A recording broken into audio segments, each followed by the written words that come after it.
happen. That's just the way it goes.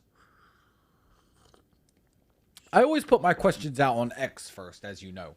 I say, is there anything interesting anyone wants to ask me? Is there anything in particular that you'd like me to talk about or you'd like to hear my perspective on? And I get all sorts of interesting questions come through, and I write them down, always in my notes.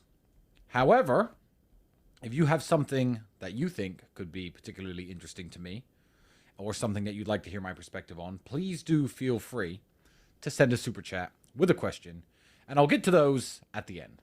But I have lots and lots of things to talk about. And I'd like to start by lighting my cigar, of course. No brand, no name, hand-rolled, a gift from one of my guys in the war room. Thank you, Nathan. I don't know the name of these. I don't know where you get them from, but they are fucking excellent. So I'm going to be smoking this as I speak.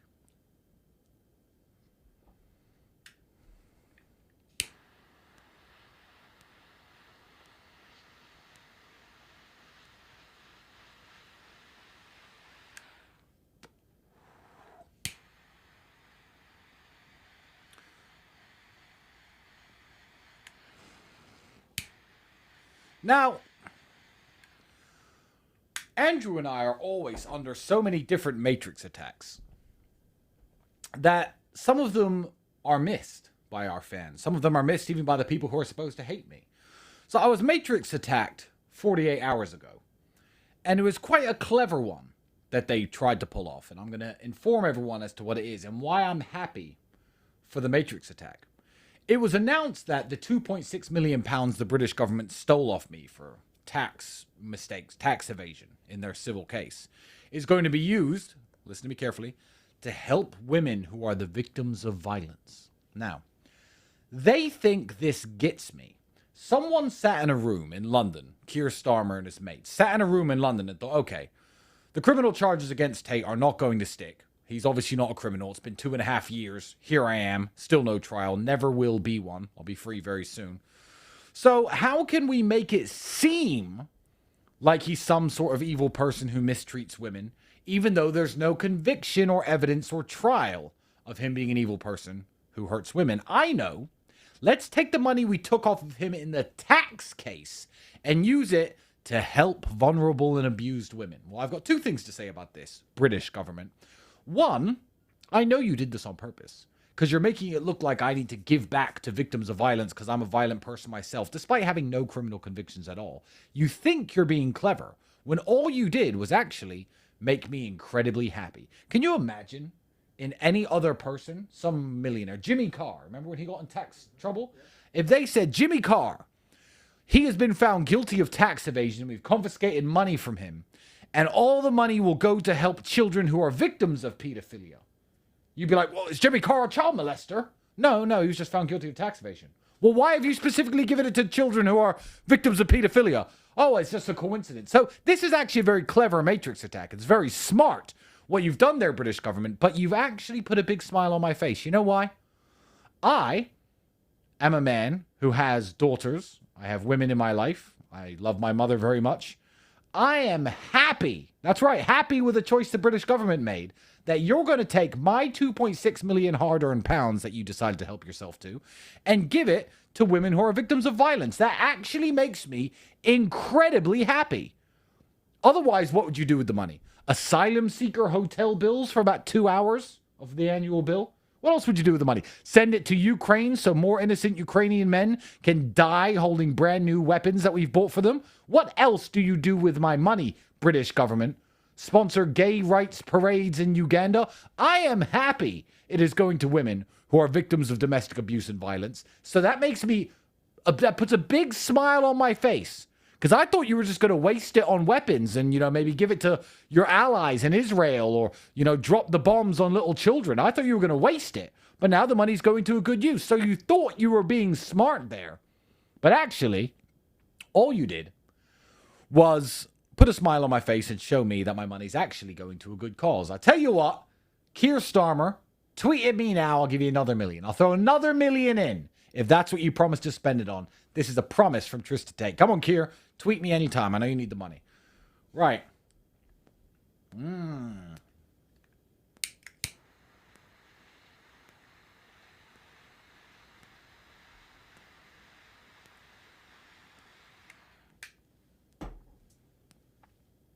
Problem with cigar nights is I spend so much time talking and not smoking my cigar that it goes out often, which is a skill issue, as you know.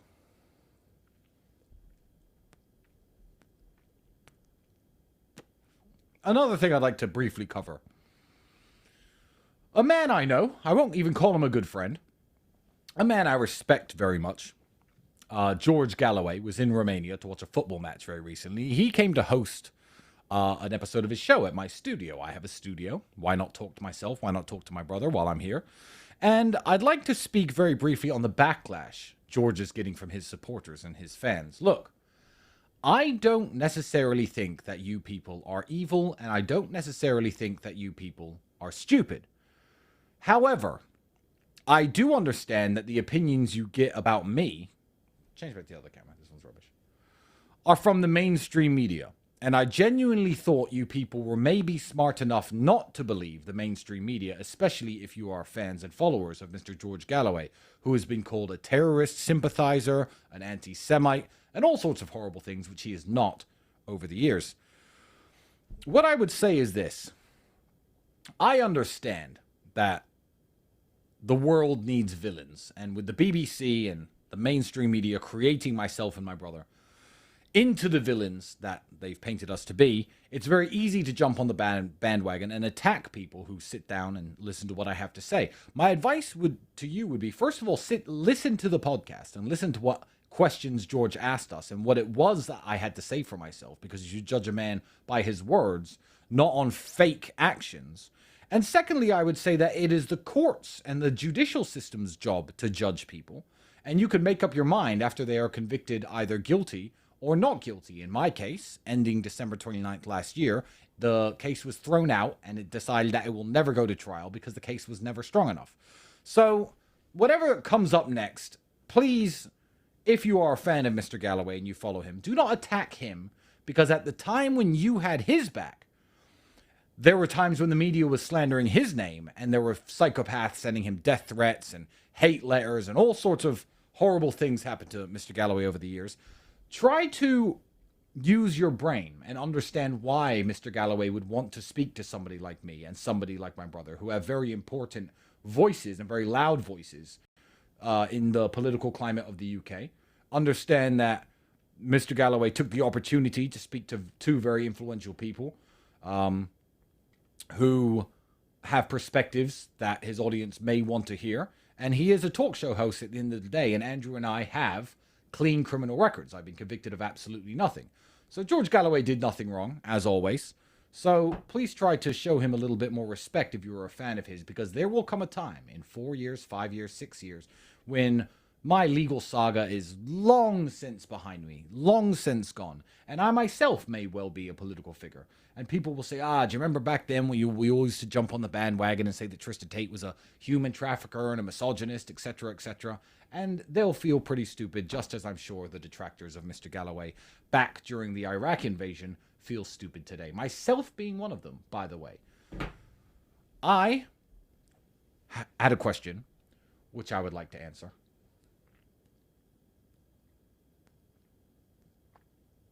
Hey, Tristan, why do you interact with gay Republicans on X? Now, I posted recently when LGB was separated from QTIOPIU, whatever, plus.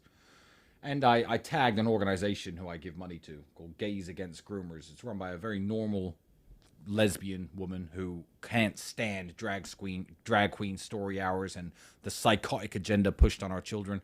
And it's not that I agree with their lifestyle, and it's not that I'm trying to embrace them or become friends with them. I don't think you understand.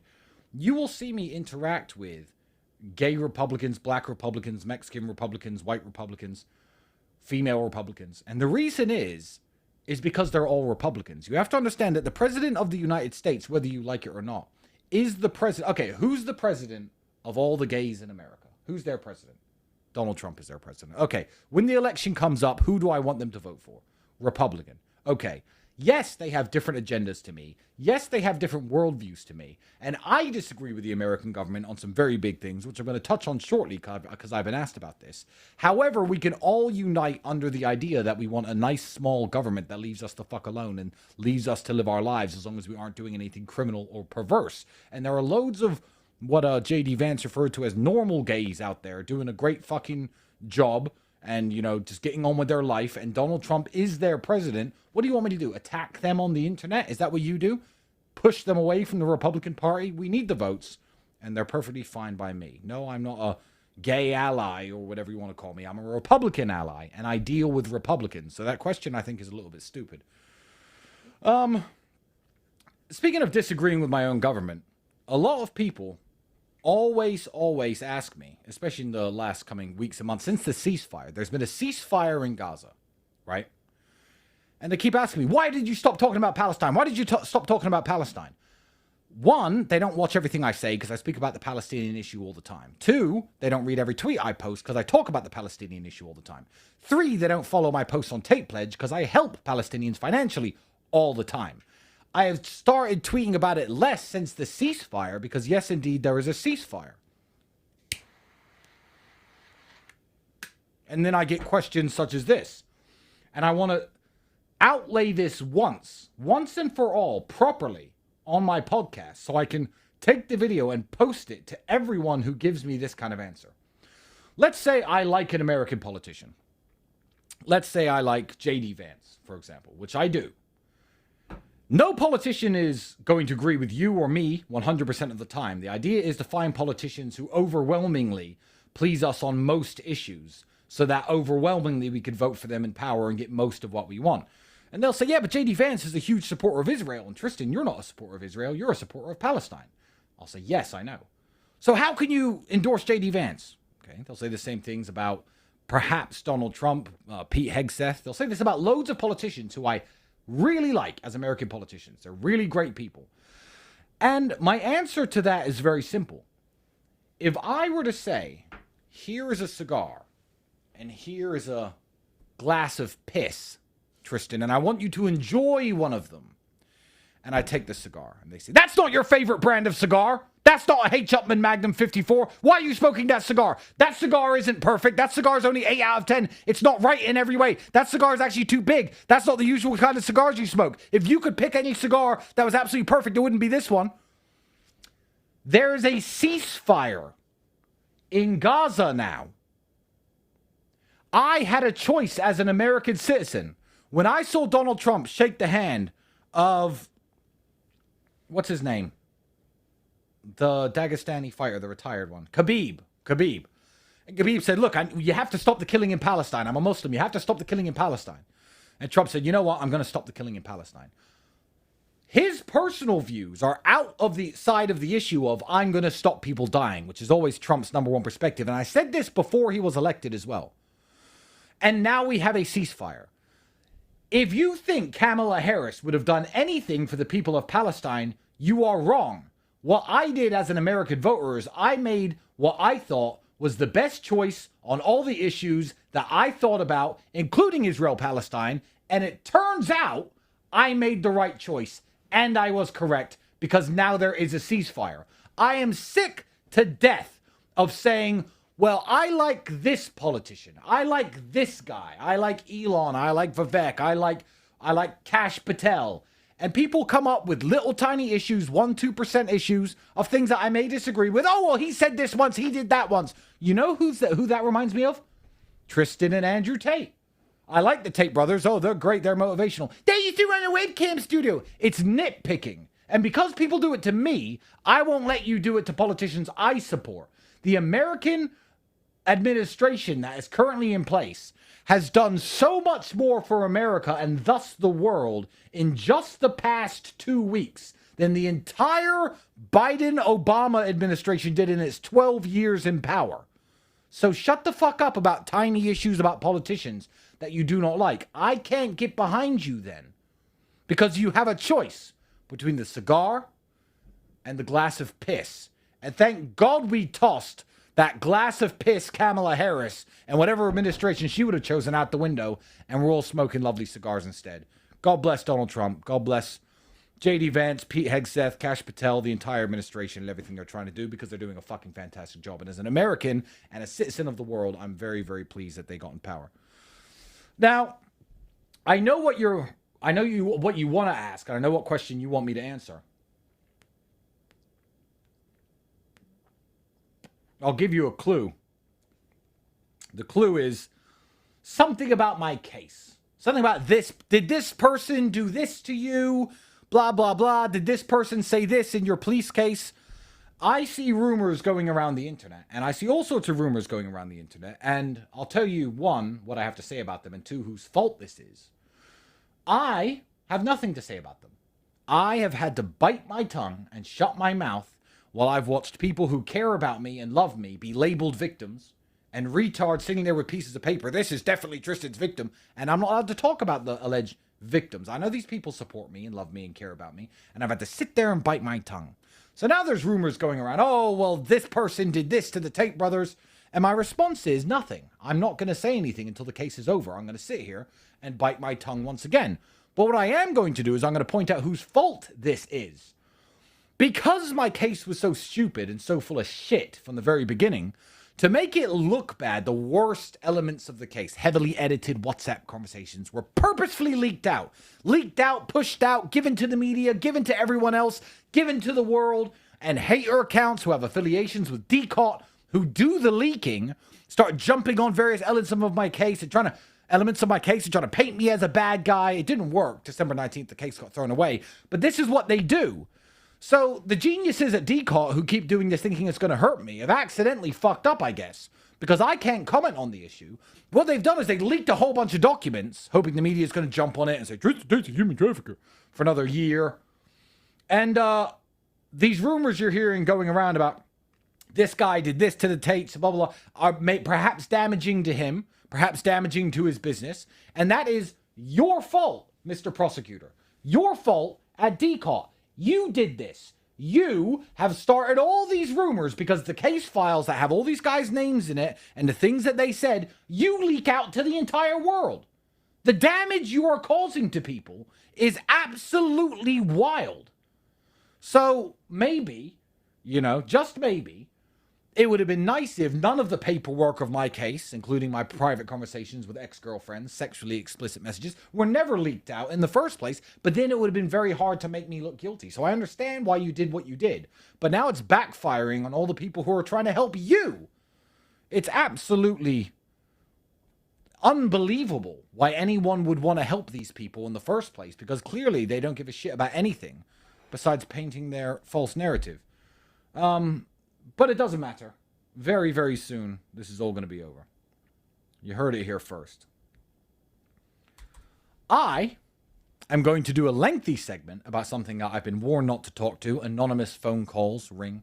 Brr, brr. Hello? You must stop talking about the Ukraine war. Click. Well, motherfuckers, I'm going to talk about the Ukraine war because Marco Rubio, another American politician who I like very much. Oh, but he's a supporter of... You remember what I said, right? Another American politician that I like very much has said potentially the most profound thing about the Ukraine and Russia war. And he's not a Russia guy. He's not a Putin supporter. But he has said something very profound and very terrifying, very scary. But before I get to what Mr. Marco Rubio said, I'm going to go through Tristan's old tweets about the war. So let me see. I'm going to open one up at random and read it.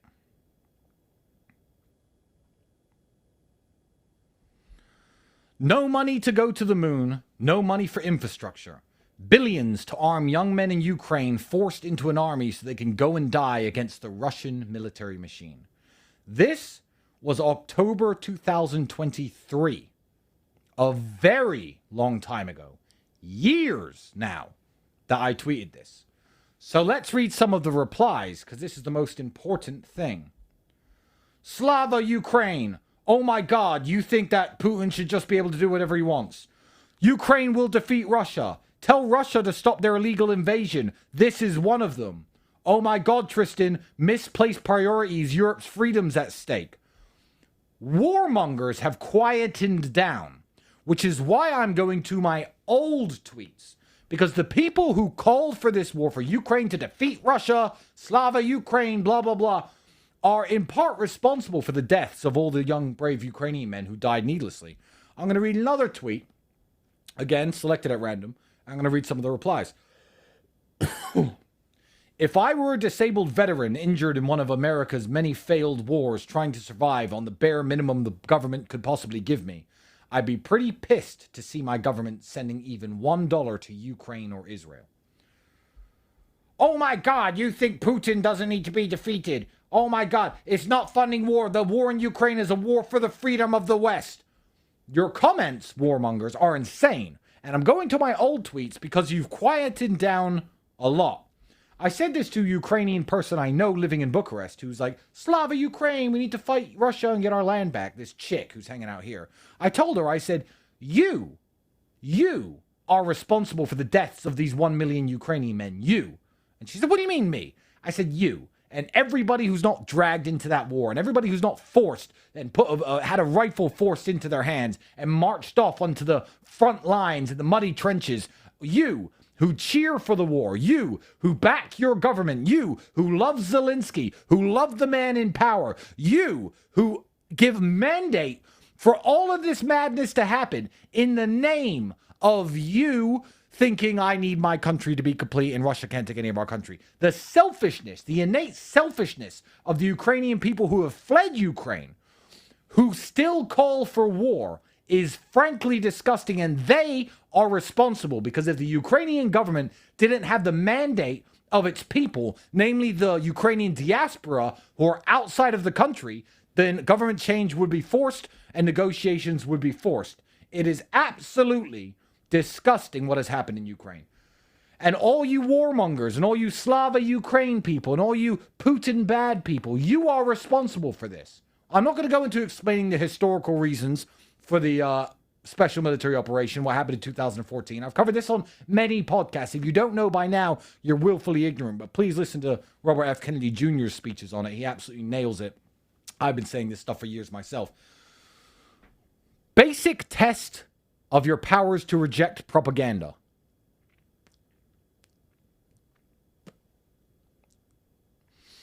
If this is the 2-year anniversary since Russian troops moved into Ukraine, but the war has been going on since 2014, who was killing who for the 8 years prior to the Russians showing up? Post your answers below. They were traitors. They were Russians. Putin. Putin's bad. How dare you justify this? You're praising dictators. You're all retards, right? And I'm going to tell you why you're all retards. And there's a reason I've been going down my old Ukraine tweets. There's a very important reason that I've been going down my old Ukraine tweets. And I'm going to see if I can find it here. Because America is the world's cheerleader. America sets the global culture. And what America does, the world follows. Thank God that Trump is now in charge of the United States. But before that, who was in charge of the United States? I don't know. It certainly wasn't that senile old man. Who knows? A bunch of psychopaths. So, one more tweet. I said, Ukraine has a very effective army of online trolls who don't understand what's happening in Ukraine, have never been to Ukraine, do not speak to people on the ground in Ukraine, are convinced that Ukrainian men need to die because resist Putin, pray for the conscripts. Again, warmongers. Oh my God, how can you back Russia? Russia's invasion. Listen up, you sex trafficker. We know what's happening in Ukraine. All you people couldn't point to Ukraine on a map. Now, the reason I've been going through these tweets is because Marco Rubio, who we know is he Secretary of State now, yeah? He is. Marco Rubio, who we know is now the Secretary of State, the guy who understands all of the issues in the world very, very well, said this. And it's one line. And it went over most people's heads, side to side. But I've been protesting this war since the very beginning. And I've understand the actual causes for the war. So I haven't been protesting it like an idiot, like, oh, we need to stop Russia. We need to keep fighting. I've been protesting it from an intelligent perspective, as in I know why the war started and I know why the war needs to end. Marco Rubio, the guy who's now in charge of foreign relations in the United States, who understands everything that's going on in the world, said one small sentence, and no one picked up on it. It went over everyone's heads. Hear me out. Remember every tweet I posted. Remember all of the responses. Remember all the Slava Ukraines. Find the people now with the Ukrainian flag in their bio. We must fight Russia. We must fight Russia. It's good. We're saving the world. Marco Rubio said, it was dishonest to claim that Kiev was capable of ever defeating Russia on the battlefield. Okay? Now, the reason that sentence is so pertinent and so important is because if the Americans at the time, who knew what Marco Rubio knows, knew that it was never a possibility to ever defeat the Russians on the battlefield, why the fuck are 100,000 Ukrainian families now missing their son, dad, cousin, uncle, brother? Why? If they could never have defeated Russia on the battlefield, maybe dialogue, maybe concessions, maybe not dragging Ukraine into NATO, maybe giving Putin a little bit of what he wants and letting Europe and the West have a little bit of they want, maybe some compromise could have been the solution to this, because everyone called for war. But war was obviously, from the beginning, not the answer, because the Americans knew. The Secretary of State in the last administration knew it was dishonest to say that Ukraine could have ever defeated the Russians on the battlefield. So why the fuck has this all happened now? Why has this all happened? I know people who've died in that war. Why are they all dead? I know people who've lost their brother and their uncle in that war. Why are they all dead? There are Ukrainians here living in Bucharest, who I support various charities, etc. Families come here with their kids, their dad goes off to fight, now they're fucking orphans. Why did that happen? If it was dishonest to believe that Ukraine could have ever defeated the Russians on the battlefield, what was it for? Well, it was dishonest when they said we need more money and more guns. It was dishonest when they said we repelled the Russians from Kiev. No, the Russians attacked Kiev in a flash attack and then backed off, hoping to force negotiations. It was dishonest when the insignificant village of Kherson, which was taken by the Russians and no one mentioned, was taken back by the Ukrainians. And for 2 weeks in the news, big Ukrainian victory, the strategic location of Kherson, a shithole pile of rubble that used to be a small town with no electricity, has been taken back. And we kept hearing about these Ukrainian victories in the news again and again. And your governments were sending billions and billions of your tax dollars to this country for the men to pick up brand new shiny guns and the politicians to buy brand new shiny fucking mansions and the fucking military equipment and tanks and planes, just for every single person who ever went to face the Russian war machine to fucking die. There are posts 2 years old of brave Ukrainian men, and I'm taking nothing away from them, all marching in formation, singing their fucking Ukrainian national anthem towards the front lines. Watch those videos today. Every one of them is dead. They're all fucking dead. Look at the videos and the photos of the graveyard. If Marco Rubio knows it was dishonest to say that Kiev could have ever defeated the Russians on the battlefield, then hundreds of thousands of lives, millions of lives have been lost for nothing, because the previous administration knew this as well. And I was screaming from the rooftops about why the war happened, why it needs to end, why we should stop sending money, why we should stop Ukraine from forcibly conscripting its young men and throwing them into the meat grinder. And I was called a Putin apologist and a dictator supporter. And now everyone's fucking dead, and it turns out they never could have won. What a fucking shame. What a massive shame. And as we sit on our laptops with our Ukrainian flags and our Facebook photos, acting all high and mighty, safe in the West, there are families who've lost everything and everybody that mattered to them because you wanted to keep sending fucking money to Ukraine. Shame on you, Joe Biden. And shame on every American who backed sending money to this corrupt shithole. Most of which was stolen, by the way. Wait till the war ends. Zelensky's fashion choices and choice of car, if he makes it out alive, are going to be very, very prominently noticed. I feel he's going to be in a Rolls Royce, a Bugatti. Vitaly Klitschko, who's a great boxer, who I respected very much as an athlete, They're all on the take and they're all scamming. When they asked Vitaly Klitschko, why isn't your son going to fight in the war? Vitaly said, and I like this man, I grew up as a fan of his. He said, unfortunately, my sons are half German. So they're in Germany. Oh, unfortunately. Well, he's half Ukrainian too. Is it just the poor people who need to send their fucking kids? Shame on everyone involved in this. And let me pray that Donald Trump speaks to Vladimir Putin very soon and puts an end to this fucking madness. Because it's very frustrating screaming into the void for years and being called a Putin apologist and anti-democracy and the type of person who would have sided with Hitler or gassed the Jews. You've called me all sorts of horrible things for understanding why this war happened and trying to tell people to see sense. And to be vindicated by a small sentence.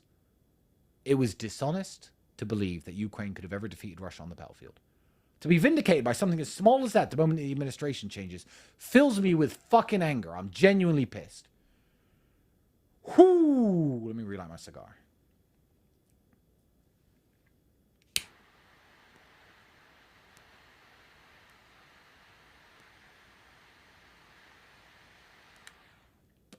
I'm going to piss some more people off now. Let's talk about South Africa. Ooh, South Africa. No, Tristan, don't talk about South Africa. Everyone's going to get mad at you. What do you think? Should I talk about South Africa? Yes. You know, I like to be a man who points out injustices and horrible things that are happening in this world because I have a very loud voice. And people listen to me. 10,000 of you are listening to me right now. 1 million people might watch this in the long run. On the shorts and the clips that are made and posted out all over the internet, I don't know how many people will see this. But I am going to talk about South Africa. You know, the problem with South Africa is that I'm right.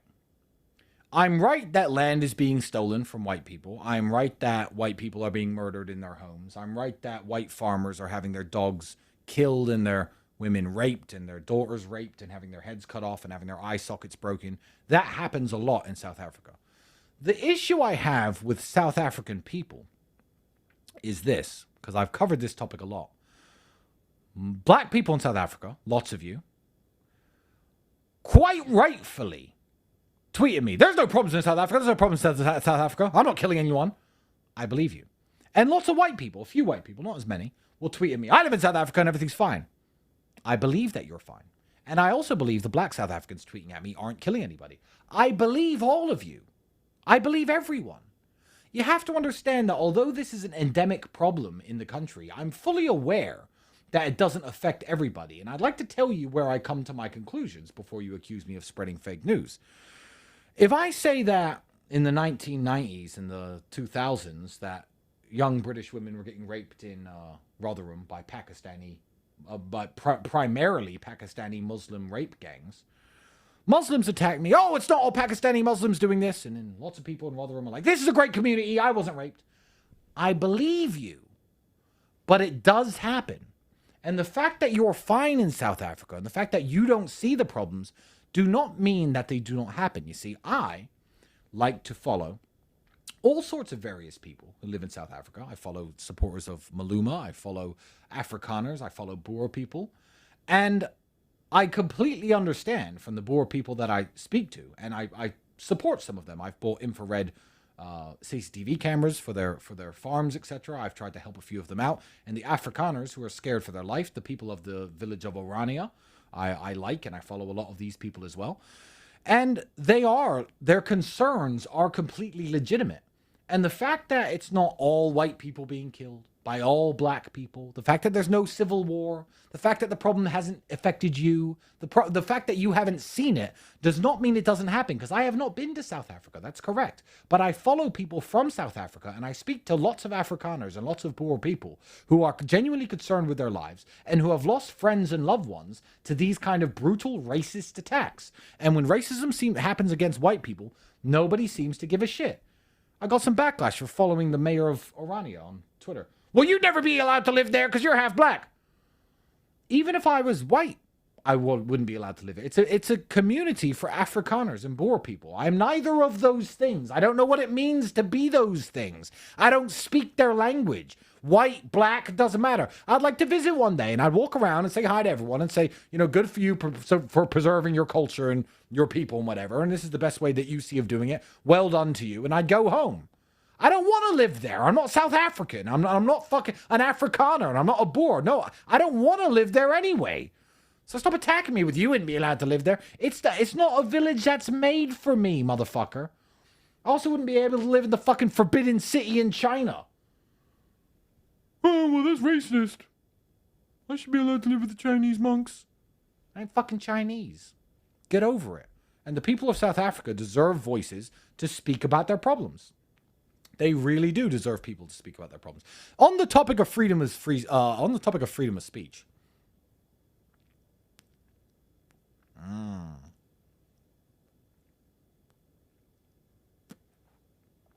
I've got two people to speak about. The first one is a man named Salwan Momika. Now, Salwan Momika is a man from Iraq. I believe he was originally Assyrian, not Assyrian, Assyrian. It's a different word. And he was born in Iraq, Iraqi passport, moved to Europe as lots of refugees from the Middle East do. He moved to Europe from the Middle East. He's a brown man. He moved to Sweden. And he had this bright idea of burning Qurans in the middle of Sweden. And somebody shot him for burning the Quran. Now, nobody should get shot for burning a book. I understand that my brother's a Muslim. I am a Christian. I respect the Bible. You shouldn't murder or kill anyone for burning a book. I'm not justifying it. I'm not even saying, well, he should have known what should have happened. No. People in civilized countries should be allowed to disagree with each other. However, if you make it law in your country, then fine. If England said, our official religion is the Church of England, if you burn a Bible, we're going to hang you, fine. You know the law. If in, Saudi Arabia, they say it's the death penalty if you burn the Quran, then that's the law. If it's your religion in your country, you should be able to make your own rules. But nobody should be killed for burning any book in Sweden, where you're allowed to burn whatever book you like. That's the Constitution. They have freedom of expression and freedom of speech, allegedly. So, no, he shouldn't have been killed for burning the book. I'm going to talk to you about the problem I had with him. Because Muslims have problems with him. Oh, he burned the Quran. And a lot of them in the backs of their mind kind of justify it. Well, he should have known what's going to happen. Fuck around and find out. Nah, I'm not going to jump on the bandwagon of it's fine to kill people for burning anything. I don't think he should burn the Quran. I wouldn't burn a Quran. I don't think anyone who disagrees with Islam, I don't think your best way of getting your message across is burning the Quran. But no, I don't think anyone should be killed for it. I'm going to talk to you about the problem I had with him personally. Here's the problem I had with him. I'm a half-black man. And I actually very much support the rights of countries. The people who built and established a nation, so the Irish, for example, to have their country as an Irish country. And I support their right, and I'm a quarter Irish.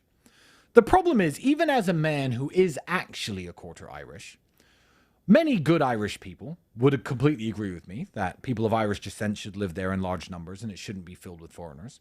But you do have a lot of hardliners, hardline racists, genuine racists, maybe 5% of people, maybe 10% of people, who will, on the internet with anon accounts, when I say something about the indigenous, me like, you're a fucking nigger, you're not allowed in Ireland. Now, you're racist, I get it, cool, I'm quarter Irish, but yeah, I'm too much of a nigger for you. The problem with Salwan Momika is criticizing Islam is perfectly acceptable. Even Muslims don't want to shoot you or kill you for criticizing Islam. Lots of smart, prominent intellectuals, Christians, atheists, imams get together and they debate their ideas. And if you subscribe to one religion, you by default don't believe in another. So if a Christian speaks, he'll say, I do not believe in the Quran and I do not believe in Islam because I'm a Christian. And that's perfectly fine. People are allowed to have civil discourse. And Muslims will equally say, I don't believe in the Bible because the Bible's been corrupted. I believe in the Quran. Fine. When you want to appeal to extremists, you have to be somebody who the extremists will accept. Burning Qurans is for the hardline racist extremists to get your point across. Am I correct? That's not a civil way of doing things. It's very much the hardline, super racist, I'm going to make a shit show as big as I can to get your point across. And the problem with Salwan Mamika is he was brown. I don't think he understands, as a half-black man who's spoken to all sorts of various people, let me tell you exactly what happened. Blonde-haired, blue-eyed, Swedish men who would never be brave enough to do what he did or have the balls to do what he did are sitting in rooms together saying, yeah, we need Sweden back. Everyone should be Swedish. Fine, that's your view. And this guy, Salwan Mamika, this brown Iraqi man, goes out and burns the Muslim Quran and waves it around. The blonde-haired, blue-eyed Swedes are sitting there like, they were burning their Quran in public. This is great, this is great, this is great. Let's imagine him burning the Quran pissed off so many Muslims, because the Swedish government let him, that every Muslim left Sweden. Let's pretend this happened. Let's pretend Salwan Mamika got exactly what he wanted, and every Muslim left Sweden after he burnt the Quran. Those same blonde-haired, blue-eyed men would be walking around a week later, and they'd be like, oh, look, it's a brown guy from Iraq. What the fuck's he doing here? Let's kick him out. He was never going to be in their club. He was never going to be one of them. He's a brown man from the Middle East. And most nationalists, a lot of nationalists, like myself, for example, as a British, I'm half British, as a man who believes in British nationalism, I don't care who's Muslim or Christian. If you're from the Middle East and you came over on a boat and you came in illegally and you didn't follow the rules of immigration, I want you to get the fuck out. I don't care if you are Salwan Mamika or a Muslim guy. If you came in illegally and you came in via boat or you claimed asylum when you shouldn't have, you should get out of the country. I'm anti-unchecked immigration.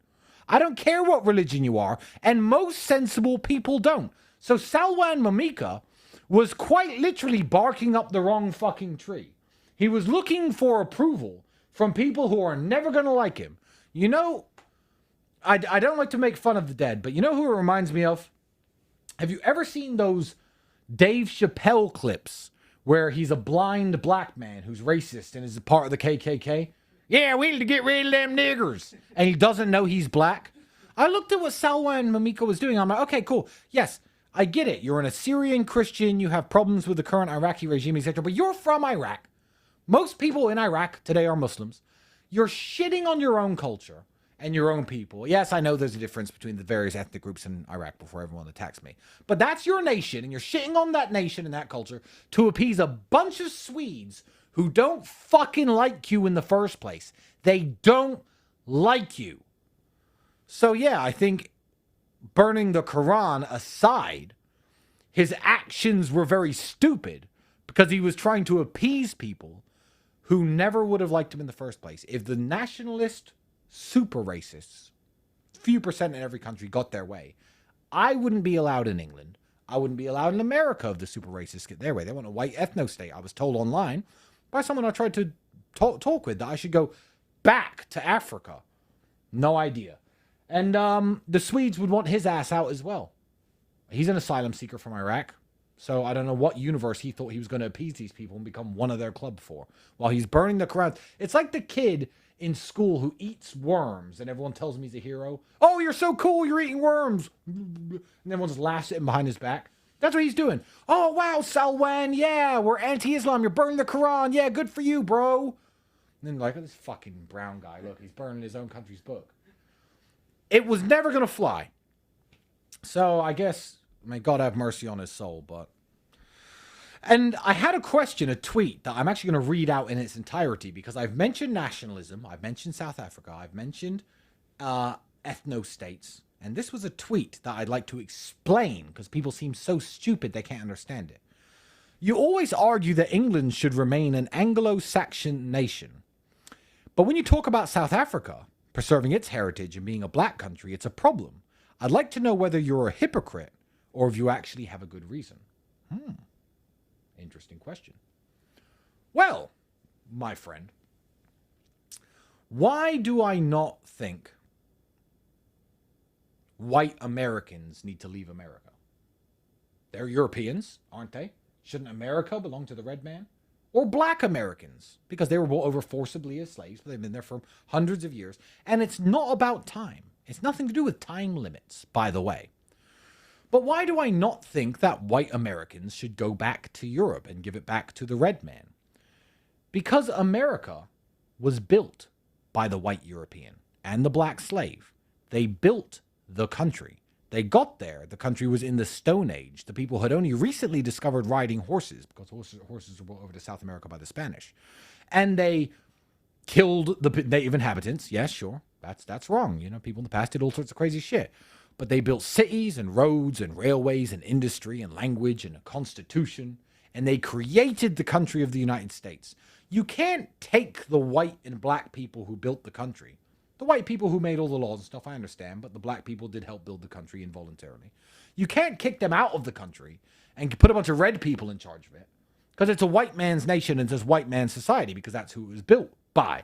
So when I say about England remaining an Anglo-Saxon nation, England was built over a very long period of time. I mean, the Romans helped, the Norse invaded, all sorts of different people came to England. But I don't think everyone with Norse ancestry needs kicking out, or anyone with Roman ancestry needs kicking out. Because in the various time periods that these people came to the United Kingdom, the Normans, they built the entire country. They signed the Magna Carta. They put common law into action, the systems of judges, the English language. They created the country of England. So I don't think people from Somalia or Syria or Bangladesh can just move into England and move into their space, because it's the country they created. Which brings me to South Africa. And it might offend you. And I don't care if it does, because I'm a half black man myself. I do not care if it offends you. But white people got to South Africa, and there were people already living there, the Khoisan, who are not the black people, by the way, who live there today. Khoisan people still exist, but a bunch of other black people moved in after the white people. Long story short, the modern nation of South Africa was built by white European settlers. The roads, the sewers, they brought the written word with them. Laws, courts, police systems. So, unfortunately, what you have in South Africa, now that, thank God, the apartheid regime has ended. I think there should have been a different solution, but the apartheid regime was not good. It was not a good thing at all. But now that that's ended, you have black African people essentially wearing white people's clothes. They're the police, they're the judges, they're sitting in the Houses of Parliament. This was all built by white people. And white people certainly do have a claim over South Africa, because South Africa would not have a bank, would not have a unified currency, would not have any of these things if white people had not shown up. So, yeah, the Afrikaners and the Boer people are not people who just showed up at an already developed nation, like some people from Bangladesh or Syria might move into England today and just, oh, look, there's skyscrapers in a city and laws and this, I'm just going to move in. Boom, I'm here now. No, they arrived to barren plains and built the country out of the sand, and now they're being displaced on land in which they built a nation on. So, yeah, they certainly do have a claim. They have their own language. And to say that we need an ethnically pure South Africa, it's a little too late for that. Because if South Africa had been ethnically pure, the tribes that inhabited South Africa were not even out of the Stone Age, and they would have literally nothing. They wouldn't even have the wheel or the written word. So, no, it's too late for that. White people have established the nation, and they deserve some claim over it and how it's run. Or they deserve their own nation, maybe a two-party state. I don't know. And this isn't about white or black. It's about Boer and Afrikaner against other tribes. Skin color is such a very hard divide, though. But these people are literally, culturally, extremely different to the black people who live in South Africa. So a solution needs to happen there. I'm not involved in South African politics at all. I will probably never go to South Africa, but I do pray for all of you, and I pray for everybody in South Africa, because I hate to see what's going on. Speaking of free speech, I covered Salwan Mamika. I want to talk about Dana White, and I want to give some advice to Bryce Mitchell. Bryce, if you're watching, talented fire, I like you. I'm a Bryce Mitchell fan, by the way. Love Bryce. So I'd like to give him some I don't know. Am I older than him? I probably am. I would like to give him some. Yeah, I'm much older than him. I'd like to give him some older man advice. So, some of the most entertaining fighters. First of all, let me start again. Dana White is awesome. Dana White is a free speech maximalist. Bryce literally went on and said things that Dana and his business partners and the government and politicians can't stand. He was sitting there saying, yeah, I think Hitler was a good guy, etc., etc., etc. I don't believe in the Holocaust. That's criminalized in lots of countries. It's criminalized in Germany. You can't say those things. However, in America, we have something called the freedom of speech. You can say whatever you like. I don't think we landed on the moon. I think 9/11 was an inside job. I think Hitler was great. I think that reptilians run the world. You could say anything you like in America because we have the First Amendment and we have freedom of speech. And shout out to you, Mr. Dana White, for standing on business. And no matter what Bryce Mitchell said, you didn't cancel his fights. You didn't cancel his contracts. You didn't cancel shit. You said he said what he said.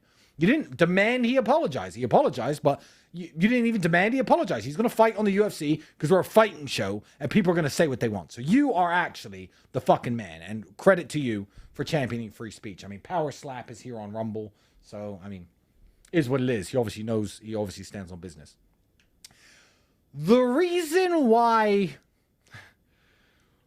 Bryce Mitchell should have doubled down, in my opinion, and the reason why the UFC and politicians and fight fans should have supported him in doubling down is as follows. Now, this is I know, everyone's waiting. Everyone's waiting now, tense. Why should he have doubled down? Why should he have doubled down? I'll tell you why Bryce Mitchell should have doubled down.